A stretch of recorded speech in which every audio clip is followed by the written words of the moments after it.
কিয়ামতের দিন আল্লাহ 10টি বিশেষ প্রাণীকেও জান্নাতে প্রবেশ করাবেন। চলুন দেখে নিই কোন সেই 10টি প্রাণী। 1. নবী সাল্লাল্লাহু আলাইহি সাল্লামের কাউসা উট, যে উটকে নবীজি সাল্লাল্লাহু আলাইহি সাল্লাম হিজরতের সময় ও বিদায় হজে ব্যবহার করেছিলেন। 2. হযরত সালেহ আলাইহিস সালামের উটনী আল্লাহ এক নিদর্শন যা আল্লাহ আদেশ অমান্য করার কারণে ধ্বংস হয়েছিল।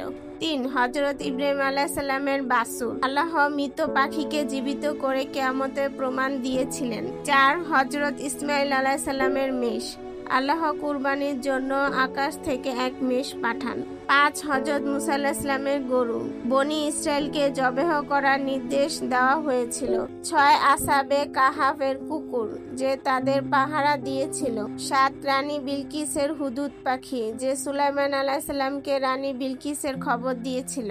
8. হযরত ইউনুস আলাইহিস সালামের মাছ, যার পেটে নবী আল্লাহর দোয়া করেছিলেন। 9. আসহাবে ফিলের হাতি, আব্রাহাম হাতি, যাকে আল্লাহ অলৌকিকভাবে রক্ষা করেছিলেন। 10. হযরত সুলাইমান আলাইহিস সালামের পিঁপড়া, যে তার জাতিকে সতর্ক করেছিল যাতে তারা পিষ্ট না হয়। এই ছিল সেই 10টি প্রাণী যাদের আল্লাহ সম্মানিত করে জান্নাতে প্রবেশ করাবেন। আপনি কি এগুলো সম্পর্কে আগে থেকে জানতেন? অবশ্যই কমেন্ট করে জানাবেন।